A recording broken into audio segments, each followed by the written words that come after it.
Well, hi, everyone, and welcome to the Beyond Parental Leave, Supporting the Marathon of Working Parenthood. My name is Rocki Howard. I'm the Chief Equity and Impact Officer here at the Mom Project. And today we're discussing a brand new report from Werklabs, Beyond Parental Leave, Supporting the Marathon of Working Parenthood in partnership with Vivvi. We all know that parenthood does not begin and end with parental leave, and neither should workplace support. Parenting pressures don't get any easier as children age, and this often forces parents, and more specifically moms, out of the workforce, oftentimes at one of the most important points of their careers. And so today, we'll be discussing the different stages of parenthood and how workplaces can better support parents at every stage of their journey.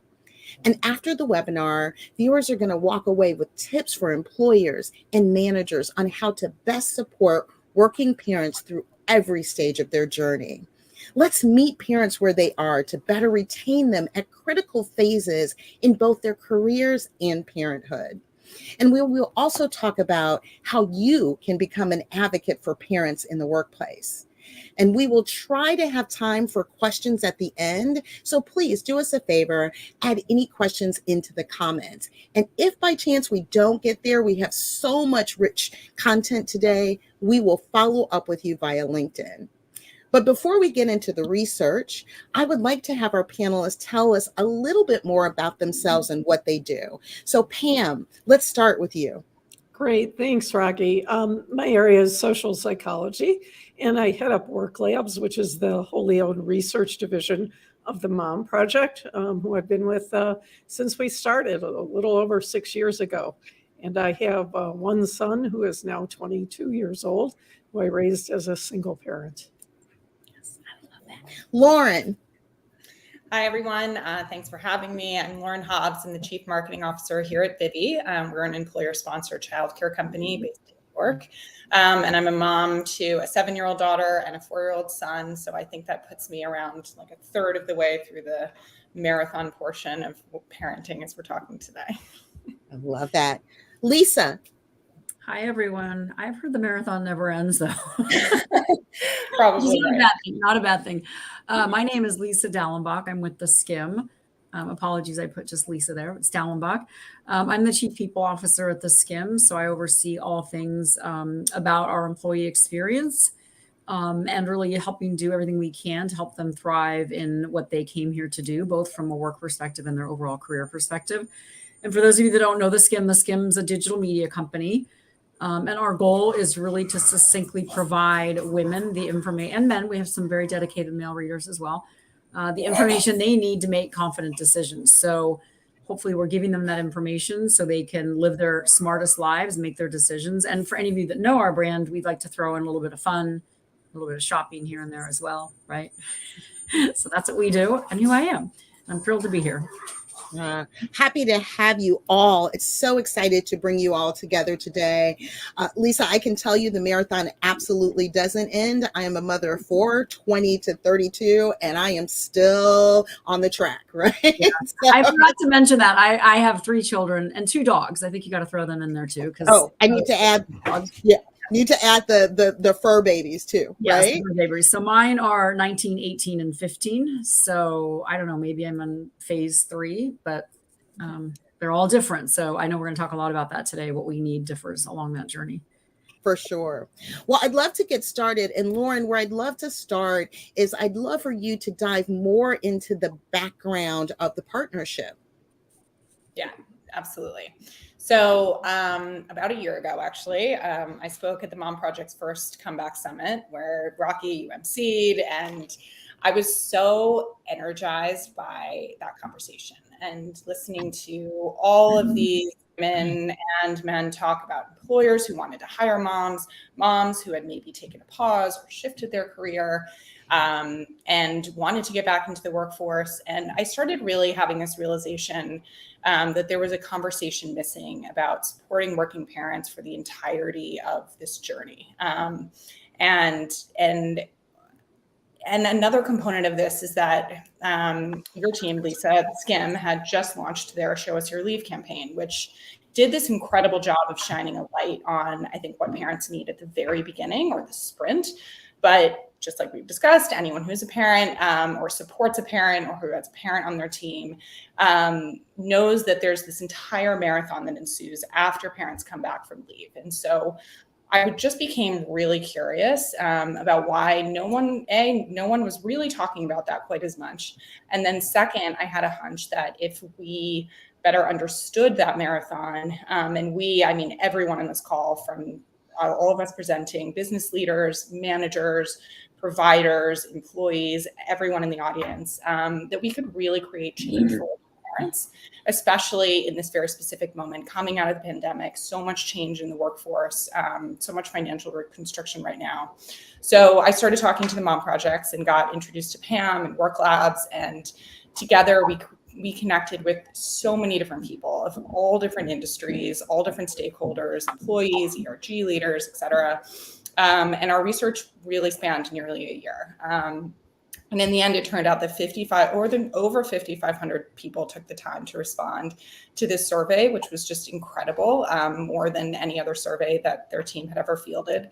And I knew that we had hit this nerve in the workforce. So there's so many incredible data points in the survey that Pam is going to highlight here, and the rest of us are going to talk about. But I think the most important part of the partnership and the research and what we're going to do here is that it's really filled with insight into what kind of support will make the biggest difference to working parents, and how some very strategic and very directed changes can actually make that huge impact for both caregivers and the organizations where they work. So I'm excited to dive in. Yeah, really, really appreciate that, Lauren. Thank you so much. It does sound like this has a personal implication for you too. So what does this mean to you personally? You sound really invested. Yeah, absolutely. I mean, I think as a mom of a 4 and a 7-year-old, as someone who has worked in a few different industries with varying levels of support. I came back from my first maternity leave working in the hospitality industry.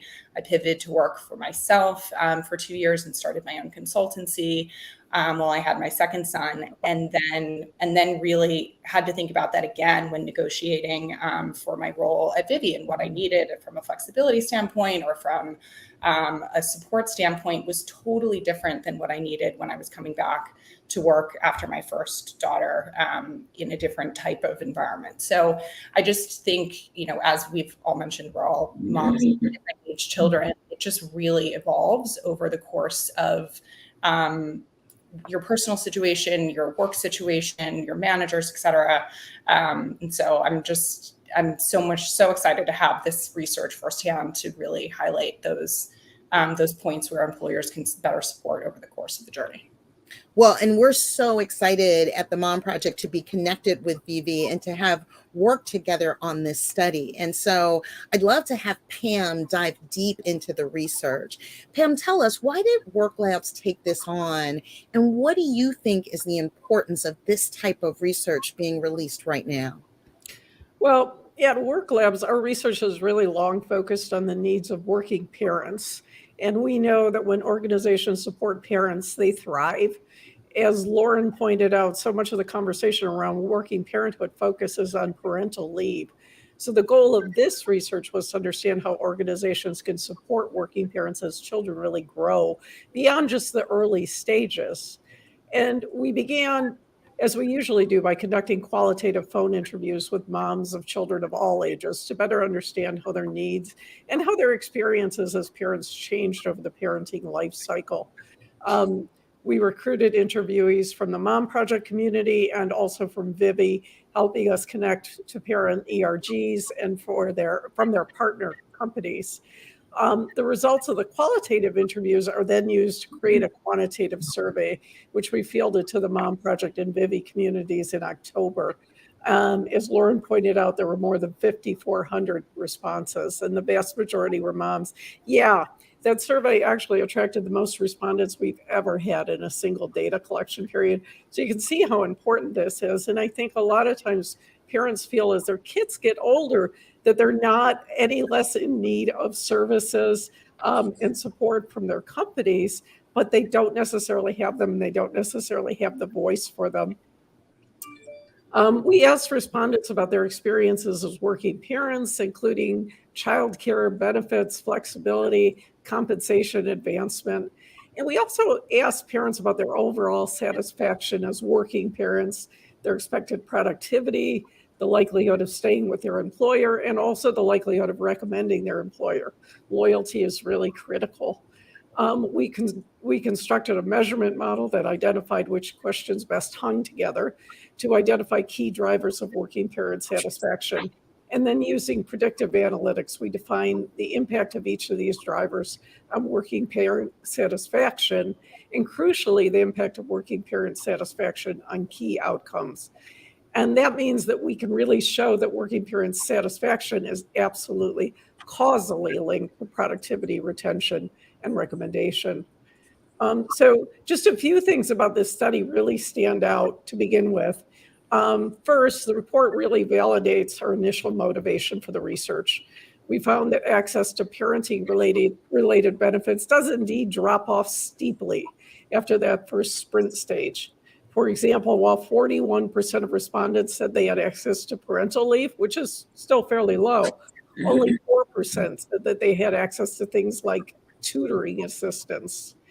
And then next, the report identified 4 key drivers of working parent SAT, which were team and leader support, compensation and advancement, org benefits, and also flexibility.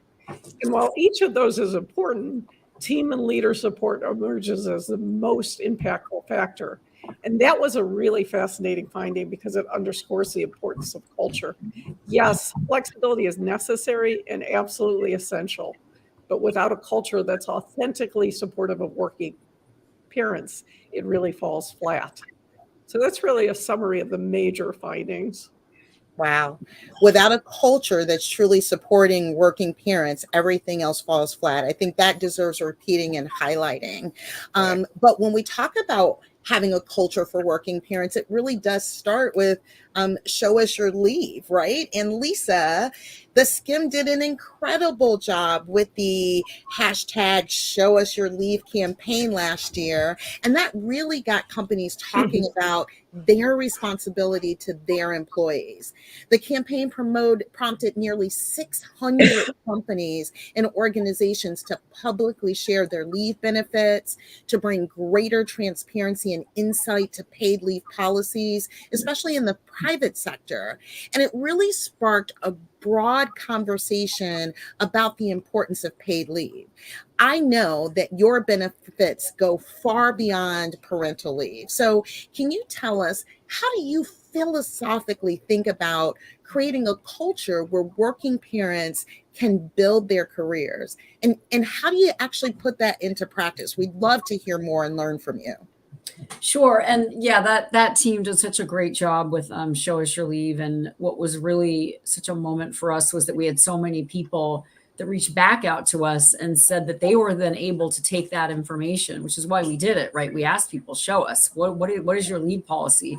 That they could then go and start that conversation in their organization and start to build out leave policies, because so many don't have anything at all, or it's so minimal. So that was a big stepping off point for us. But I think philosophically, to get to your question about like, how do we think about creating a culture, beyond just leave, but for working parents and their careers, no matter where we're at. And I have to say, Pam, as you're reading through the data there, I felt like, I'm like, wow, this entire survey and the findings speak to me and my experience as a working mom. Is that, I think it is about flexibility, and it is letting moms and dads too, right, build their careers and give them the flexibility that they need to do that. And that can take on many ways, shape, and forms. I think one thing we'll probably end up all talking about today is that one size does not fit all. And I think actually Vivvi, who is a partner of ours, has been amazing for that. I think we're the first time I have really felt like I had a partner that had such a broad range of support that I can bring to parents. Because what I need with teenagers, and I've used the tutoring services, is very different than the newborn. So I think just culturally, though, recognizing that what it looks like is very individual and situational, and that can change over time. And I think a lot of times parents don't know that changes over time, and they don't know what it's going to look like yet. So being that culture where we can have those relationships and being a culture that supports that, lets them come to us and lets them be here and evolve over time in terms of how and what they want to be as parents and how and what they want to be in their workplace. I think another piece that's really important in that is that from a career perspective, right, I look at the benefits we put in place, what even if they're the most, tried and true or well-known of medical benefits, all the way down to all the things that you offer. To me, that enables someone to come and work freely in their mind. You're supporting them and they can come focus on their career. They cannot focus on their career and grow themselves, their expertise in what they're doing and be their best at work if they're worried about all the things at home. So I think that's really important. And then I also think to recognize and make it okay in your culture that sometimes like career is not just going up the ladder and in many organizations, at 100 miles an hour. And can you have an organization and leaders that support the fact that like sometimes you don't want to go up the ladder fast. Sometimes you don't want to go up the ladder at all. Sometimes you just want to say, I'm going to do what I do and do it really well, because right now, actually, I need to be steady and focused at home. I can't be in a growth trajectory mode. Or sometimes people want to take a step back because they've realized they want to do something different, a little bit longer, what you're talking about. I want to do something different with my career. And that's going to require a step back and some learning. And so how can we put all these stepping stones in place that still represent growth, that do not look like that vertical, straight up growth, and making that a culture that's okay. I had an employee come to me one time and she said, I love what I do. I never want to be promoted. I don't care if I earn any more money. This is what I want to do. And it was not a culture that was okay. It's like, how can we as leaders support that as a culture? And also, I think the relationship piece, like I like to ask myself the question, am I a leader where people are going to come to me and say, I need something different. I need this. Can we think about that? Can we brainstorm together? I need a different plan. Am I a leader that they're going to come to me and say that? And then we can collectively work on that and figure that out. I'm very passionate about that. I didn't mean to go on. Rocki, you're on mute. Thank you. Thank you. I think everything you said, Lisa, is so timely and so important. And we see that theme again of the importance of leaders, right? And the importance of flexible options. So I really, really appreciate you pointing this out, because as a mother of grown children, I didn't recognize that I would still have needs. And so you don't know at the beginning what you may need as your children evolve. It's a journey. Pam, I know one thing that kind of surprised me, I was fascinated to see the data in the report on career pauses, which shows that they're more likely to happen during the toddler and the preschool years versus the infant years. And if I remember correctly, 37% of career pauses are attributed to parents needing to take care of their toddlers or their preschoolers versus a smaller, like 34% for infants. So I'd love for you to share with us what you found on why is that, and what are some of the factors that play into that decision, and more importantly, what's the result? Sure, absolutely. The findings on career pauses are really fascinating. And actually, as Lisa was talking, I was thinking we've had so many women say to us, hey, I really wanted to take a step back and take a job that I wasn't having to run up the career ladder during particular phases, but nobody thought that was okay. So I ended up hanging back a bit, which is really unfortunate. But the larger point is just that parents are just as likely to take career pauses when their kids get beyond that infant phase, which is often seen as the most all-consuming. But there's a lot of reasons for this. First of all, from an organizational perspective, what often happens is that parents come back from parental leave and find that there's little support for or understanding of their needs as parents, particularly new parents, but also those who are learning to juggle multiple kids. We spoke with moms whose organizations expected them to be at work from 8 to 5. And if they needed to leave work to handle a school pickup or a pediatric appointment, they were seen as being less dedicated or less committed, even if it wasn't stated as such, even if they successfully completed their work. The vast majority of parents that we surveyed, about 78%, said that they have needed backup care at certain times because of unexpected changes to childcare plans. And many really struggle with organizations that are inflexible when these needs arrive. So many of the moms we surveyed also described experiences where they were told they weren't being considered for promotions simply because they were parents, and it was assumed they wouldn't want to devote additional time or energy to their careers. And that can really contribute to feelings of discouragement and feelings of burnout. Why would people stay if they don't feel valued? One mom said she was expected to return to the office after dropping her kids off at home after school, even though she could have easily completed her work from home while her kids finished their homework alongside her.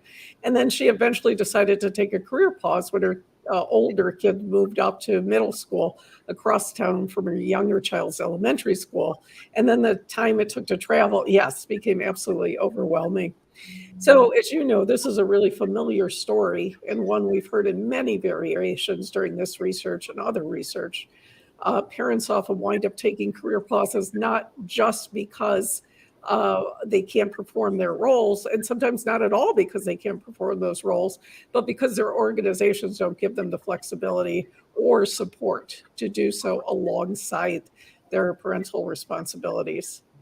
So, You know, Pam, I think is so interesting too is sometimes people want to take a career pause just because they want to, right? Not because it's a need, but they just want to spend a more significant time at home versus the office. Exactly. And what I think so many of us, or at least I'll speak for my, try to be better at is like, what are the transitions back? Like, what are those transitional, how do you, the on ramps and off ramps, so to speak? Like, how can we make that more natural? Exactly. Yeah. And we did ask parents in the survey about their reasons for taking career pauses.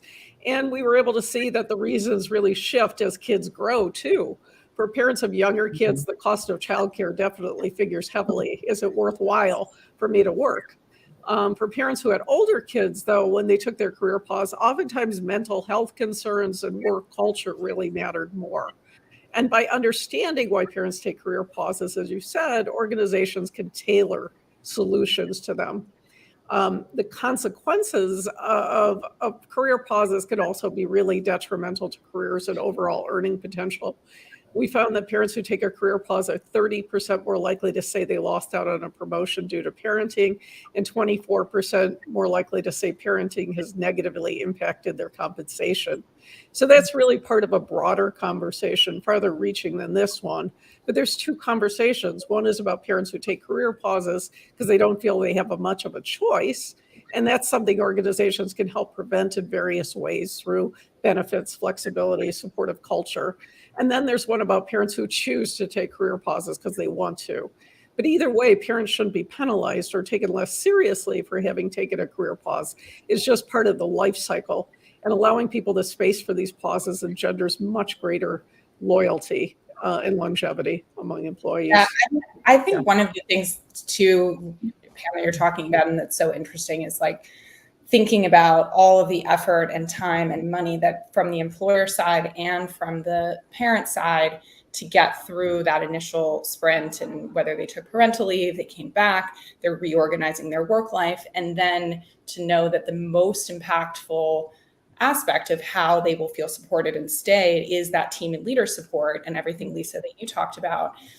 Thinking about what employers and parents are leaving on the table if they want to stay in the workforce, if they want to grow, and thinking about those conversations or those moments that can happen in that like age 2 to through school age where certain things can be adjusted along the way.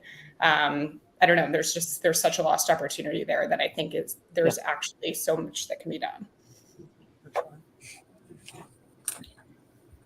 Pam, excuse me. Were there other things where you kind of wrapped up with that? Were there other insights that you wanted to share? And I think this is so important because this is going to take an investment, and an investment of time and money, right? But I want people who are listening today to hear that some of the things are really about how we approach a situation. And there are things that you can take back to your organizations and your leaders today.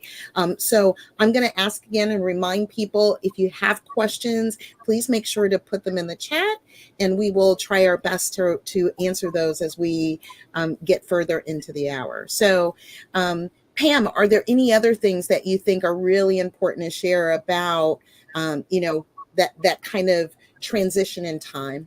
Sure. I mean, there are a lot of things that both organizations can do and that parents can do to better make the work experience work for everybody.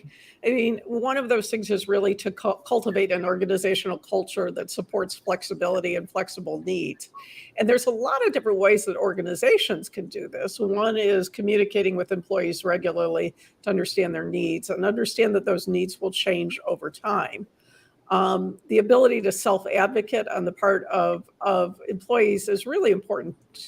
For employers, encouraging self-advocacy through conversations can be very helpful.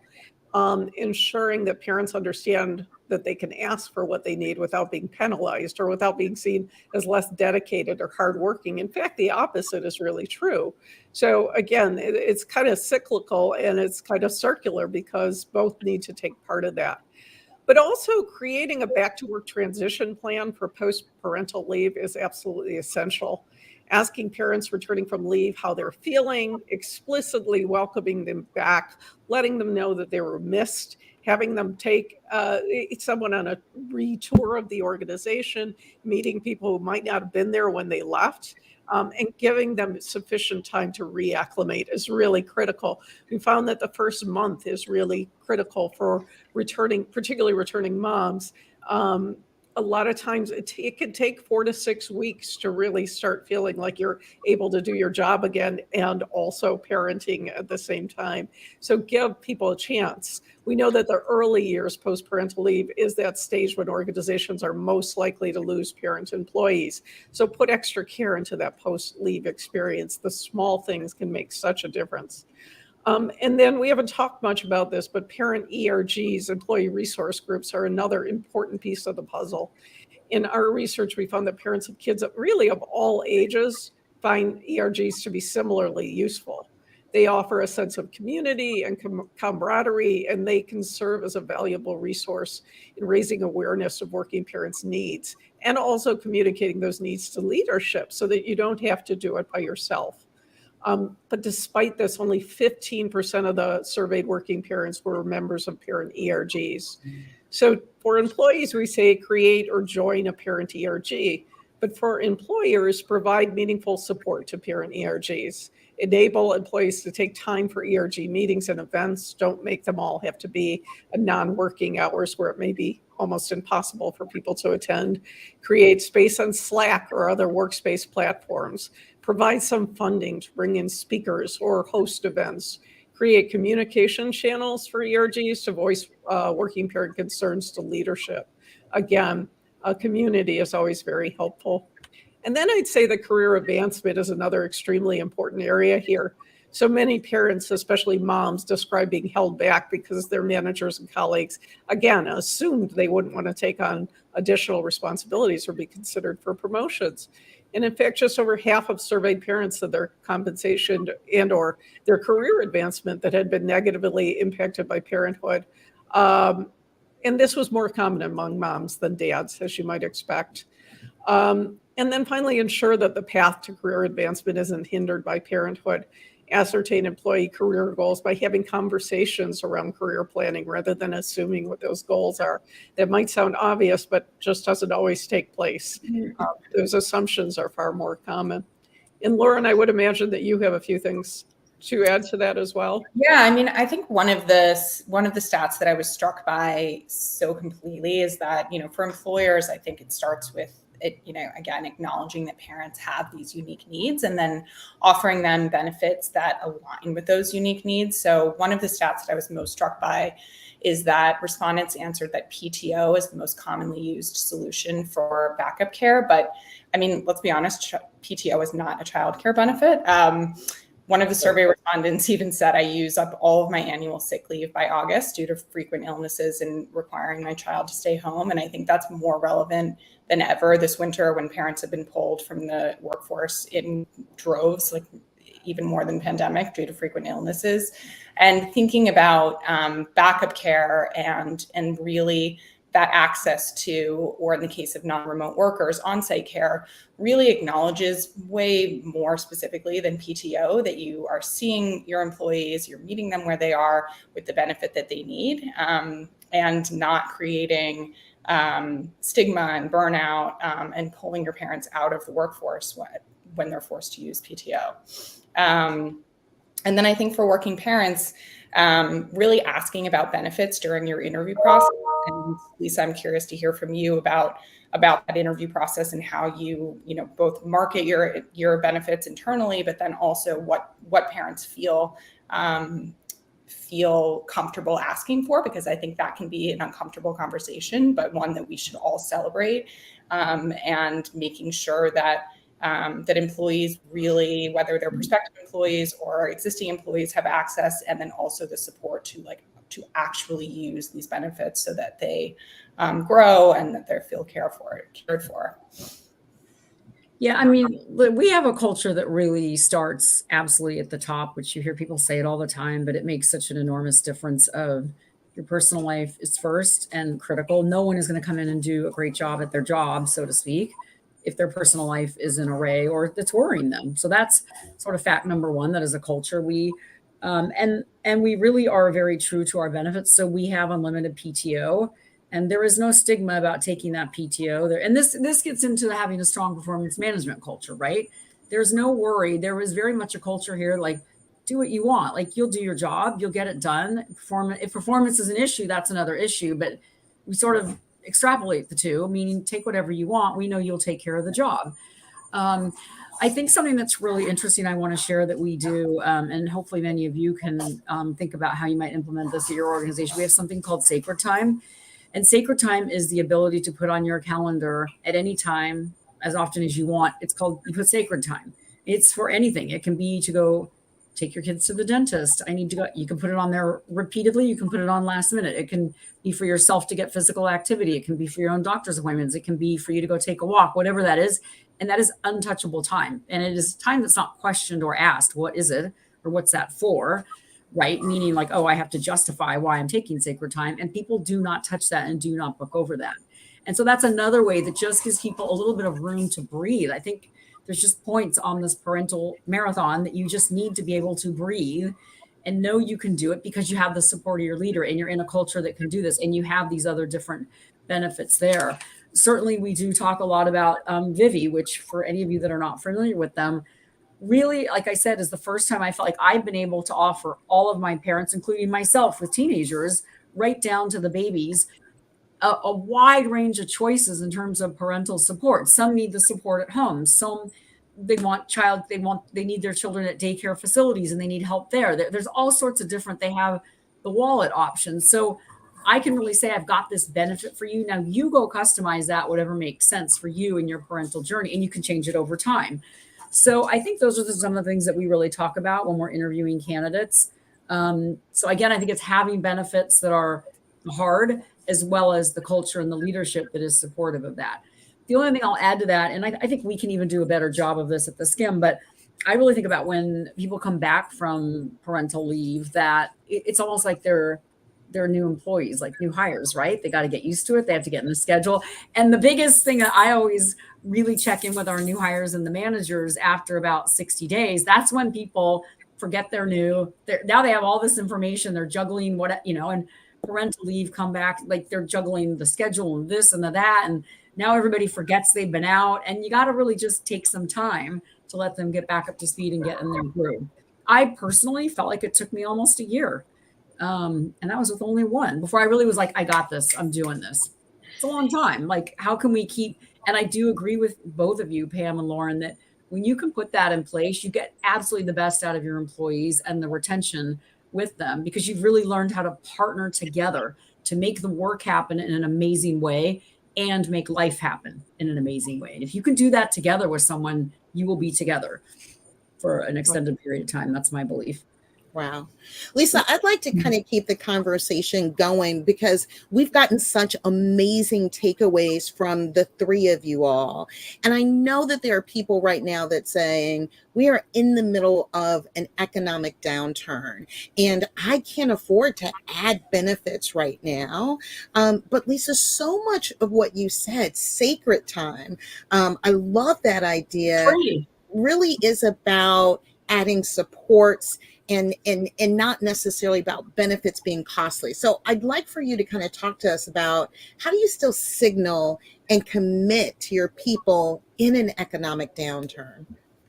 Yeah, I mean, right. Sacred time is free. Yes. These types of things are. Again, I think I want to underscore again, leadership and signaling to your people that like that's free, right? So we have something we do every year. It is around careers, but it's called a you conversation. And it's very specifically set so that we can check in. It's entirely about them. It's about you. How are you doing? What are you happy with? What are you struggling with? What do you want to do? What do you not want to do? So that we really focus on that and make sure that we are building that relationship with them and we are building that trust that we want to know how you're doing. And that changes over time. That's also free. So then again, that's from a cultural perspective. There's also things, I think I'll use a very tactical example of something we're doing in Skimmers. If any of you are on here, you don't even know about this yet.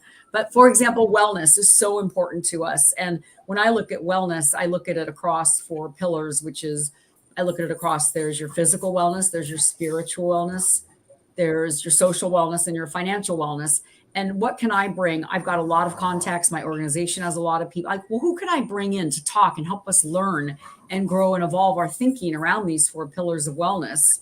And that's just leveraging my connections and all my amazing peers that have such great insights. How can I bring them in just to talk with us and help our organization learn? So I think really economic tough times are an opportunity. It gets everybody really focused and gets you to be scrappy and creative about how you're going to do that. And there's a lot of ways to do it. So I think saying, no, we can't because, we're challenged with what's ahead of us.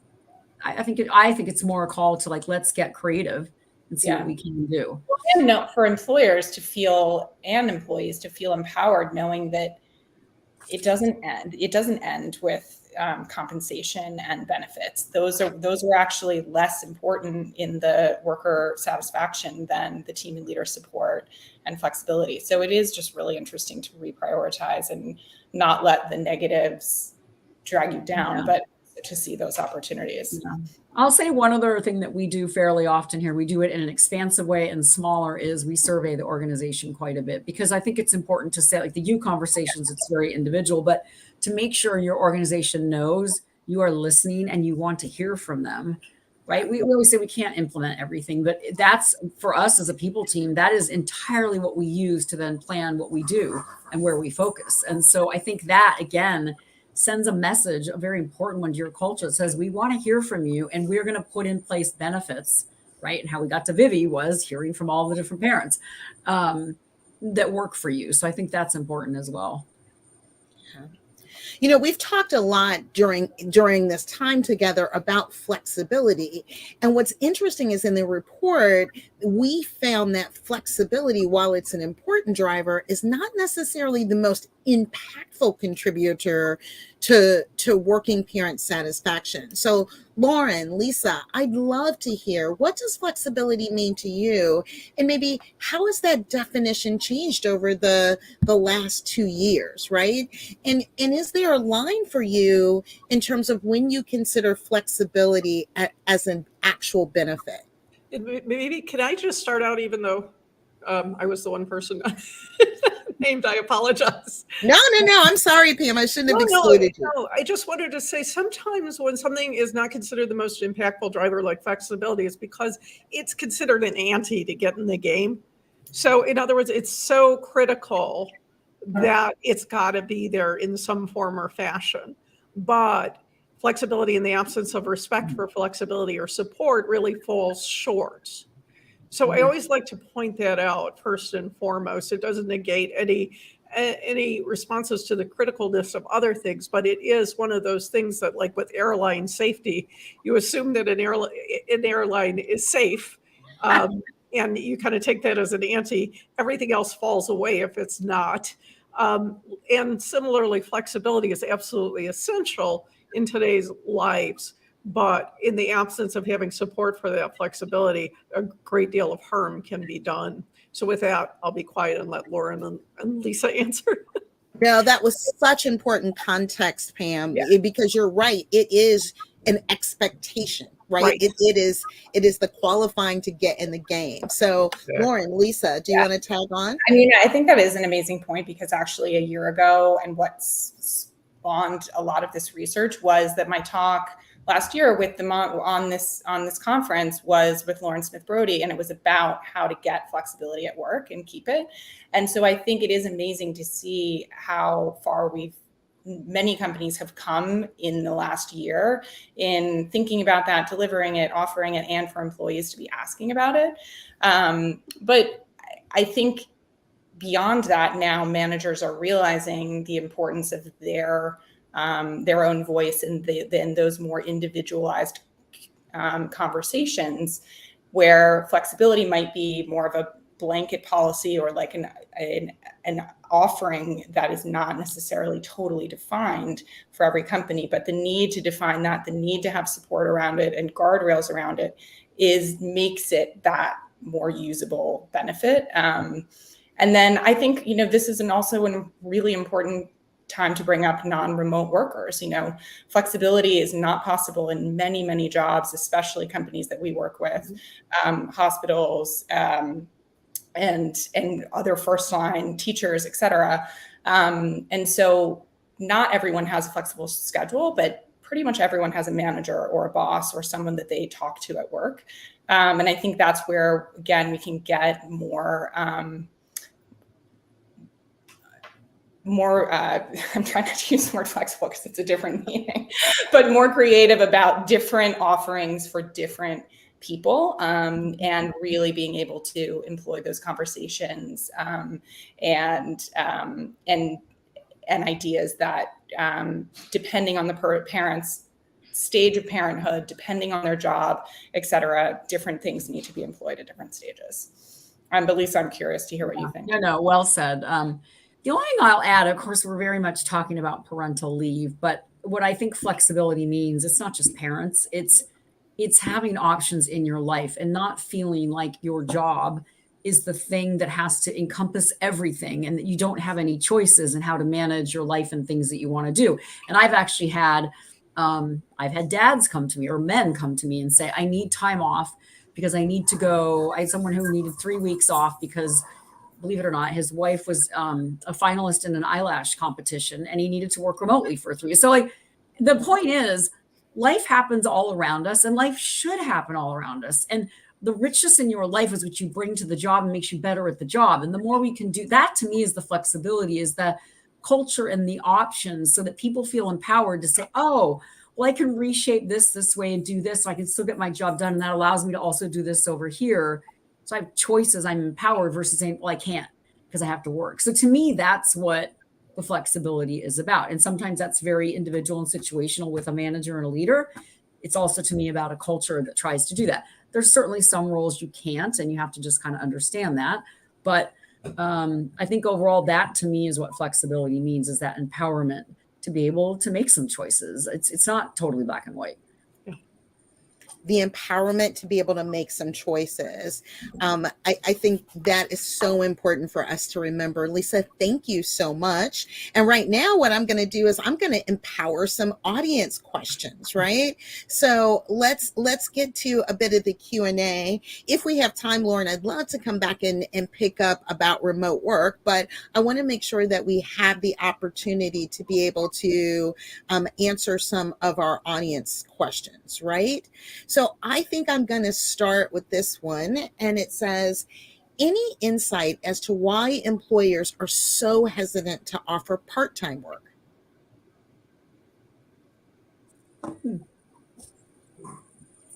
I don't know if we're hesitant for that. I don't know how many times people ask that.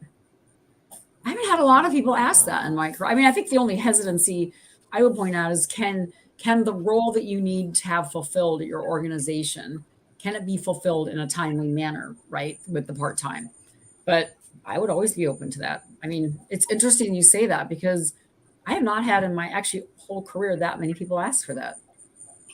Yeah, And I so think that's the way you bring it up can be critical too. Yeah. You know, the way that you approach the conversation, your reasons for wanting part-time, how much you're actually willing to work. And then I always warn people if they're planning to go part-time from a full-time job, if that's, you know, part of the question, can I reduce from 40 hours to 20 hours? You also have to be really careful as the employee about scope creep. Because a lot of times what happens is you're trying to fit a full-time job into a part-time schedule. So if you do want to have that conversation or planning to have it with an employer, come prepared to talk about what realistically you feel like can get done. And it may be more than the employer expects, because sometimes employers might approach that with skepticism, thinking, well, what can you really do? How effective can you really be as a part-time employee? So let's talk about that. Would you need backfilling for your role? You know, how much would you be able to get done? Are you saying that you could complete everything you have, but just in twice the amount of time? Come with a comprehensive discussion around what you think would be possible, what's realistic, what's not. And again, keeping an eye out for, I'm not planning on cramming 40 hours into 20. And then I think employers are a little bit more open to that idea. And I would say there, be ready for actually some potential inflexibility there, because you might say if you're part-time, okay, Monday and Tuesday, those are the days you've got to really be deeply engaged, and things still happen. But right, so the part-time, the hour, whatever it looks like, to me, that just goes back to having a culture where people can ask the question and open to be creative. I like to always start with, well, let's see. For sure. And I think the message here was about let's have a collaborative conversation, but one that is informed and one that is intended to create a win-win situation for both parties, right? Yeah. Yeah. And to facilitate that conversation might give you a higher result. But it's not that like employers in general are hesitant to offer part-time. Yeah. Yeah, I think it's interesting too, whether you're coming from within a company and going from full to part-time, or whether you're applying to a company potentially for a full-time role and trying to argue that it could be done as a contractor or a part-time role. It depends on the approach. And there's different, I think, advice for different aspects of approach. But I mean, for instance, I just had someone start on my team who for the next 6 months needs to leave, you know, at 3 to be with her teenage son as he finishes college applications. And then in June, she's going to go back up to a regular time. And that was a conversation that we had as she was interviewing. And I was, you know, it was very easy to make that choice because she laid out what she needed, why she needed it, and then the exact sort of time parameters around it. And I think just being prepared for those conversations is, I think probably more people are open to it than you think. Yeah. And I do want to double click on Pam's point about the scope creep, because you all are probably very good performers, and the org and the teams will try and want more of your time. And so you just have to be very clear on what that boundary looks like, and stick to it. Well, and I think that's an important point. Again, going back to this is a two-way street. It is the leader's responsibility to make an intentional effort not to cross that boundary. But sometimes as employees, we have to remember it's our responsibility to articulate and hold people to that boundary as well. So it really is a two-way street. So I so appreciate that thought, Lisa. Ladies, I have a question from Rebecca. And Rebecca says, in the past, companies have often used the reasoning of, well, not everyone is a parent, and it's not fair to childless employees as to why they didn't offer comprehensive benefits and flexibility, right? So how is that rationale figuring into the lack of transparency and comprehensive benefits, or do you feel this is no longer an issue? And I just like to kind of talk about this because it is a rationale that we often hear. And so, let's talk about it. Pam, I see you nodding your head. Do you want to kick us off? Sure. Yeah. And we try to talk to this a lot with our own clients and customers. The idea that it is true that there are a lot of people who are not parents as well. And organizations really need to balance in some situations the benefits that they give so that childless employees still need free time. They still need flexibility. They still need comprehensive benefits. There can be a way to split those up effectively, so that childless people are getting what they need while parents are still getting what they need.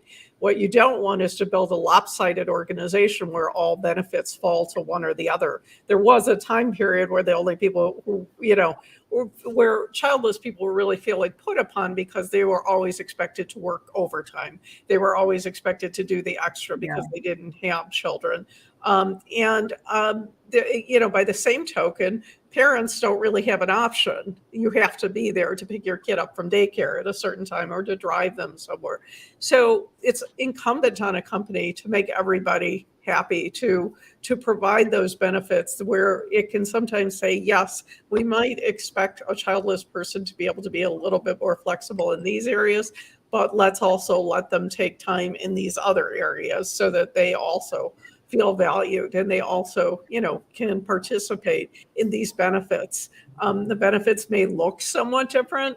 They may not be exactly one-to-one comparable, but they are a way of valuing your employees regardless of their life choices or their life situations. And I think that alone is what's so critical. When we've worked with companies before, as long as people feel that the organization is valuing your lifestyle, your life choices, then employees can really get their arms around there being slightly different benefits, slightly different amounts of flexibility, but they really need to feel that they're being taken into consideration and not dismissed on either side. And that's what makes all the difference. And again, it all comes down to talking, communicating. As Rocki said, it is incumbent on both parties to say what they need and what they expect, and then to negotiate from there. A lot of times what we see is resentment comes from people not talking, both sides not coming together and saying, I need this in my role, these are my lifestyle choices, whatever they are,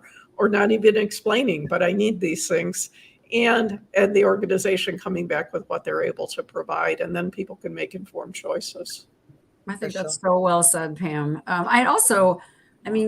Remember benefits overall, right? We put them in place broadly for the broadest spectrum of what the needs are in an organization. So again, going back to that, the conversations and communication for the individual needs, but benefits overall, like you put things in place that most broadly serve the organization.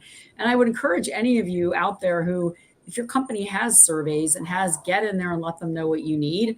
I mean, one thing we learned last year from our broader survey was how many people at our organization have dogs. Oh my goodness. So that's something we're looking at. I mean, dogs or cats, I should say, have pets, right? So that's something that's very interesting to me. That is a consistent and a broad theme and a broad characteristic of my employees. Broad characteristic might be if they are parents, broad characteristic might, whatever it is. But the surveys is where we get a lot of that data to understand that and how should we tweak and keep adding to our benefits. I love that. I don't think we're going to get all of our questions, but I'd like to sneak a few more in. So Louisa said, so many of us have benefited from work from home, but companies are shifting back to requiring set time in the office. Do you have any insight that will help support keeping remote offerings in place? Lauren, I know earlier you were going to talk a little bit about that friction and remote, et cetera. So I thought this might be a good place to do that and maybe even give Louisa a little bit of insight along the way.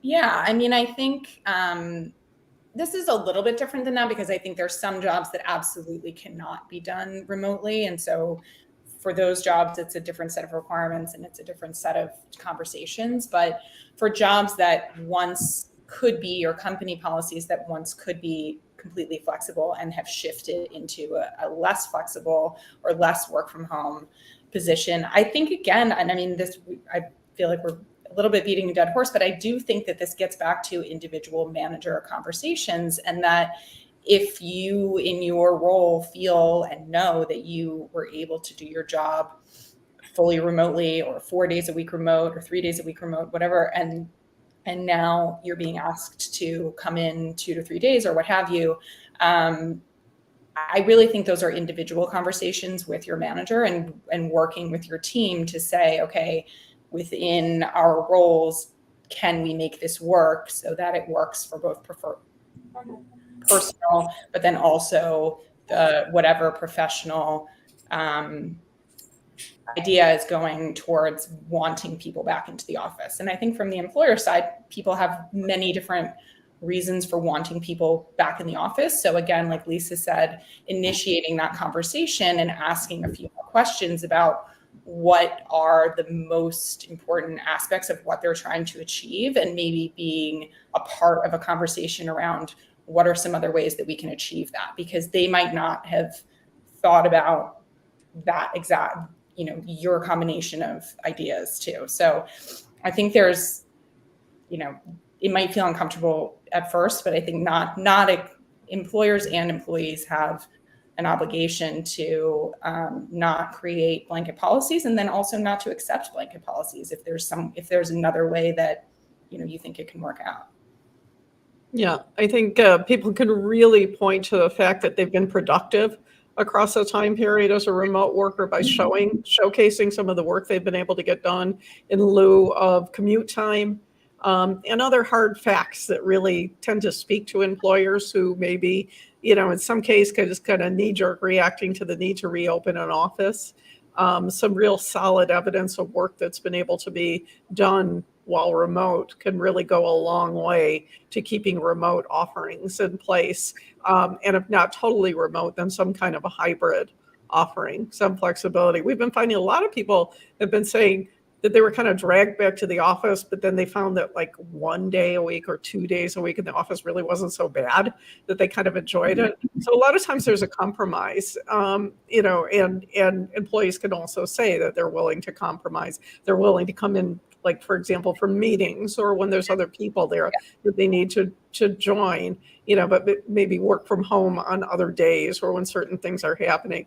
So I think sometimes just that concrete black and white thinking is what keeps people from coming to a compromise.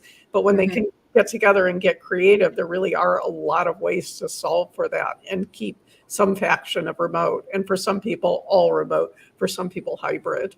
Yeah. Oh, sorry, go ahead. No, go ahead.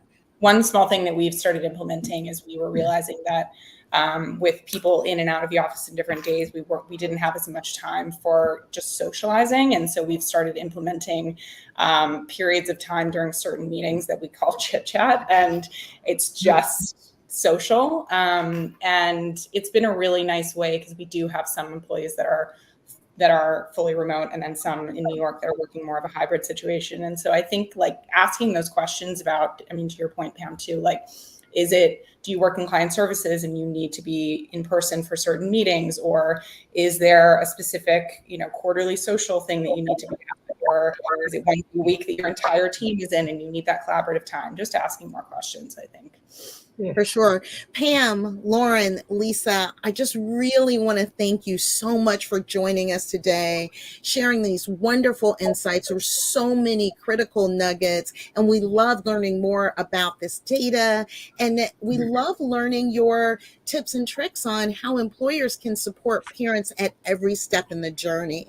I know that there were other questions here. We will follow up via LinkedIn, but I'm going to answer one as we close out today. And it was from Amanda that said, how do we keep the conversation going?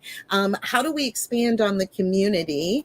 And so what I'm going to say to you, Amanda, is you and the rest of the community here today, thank you for joining us.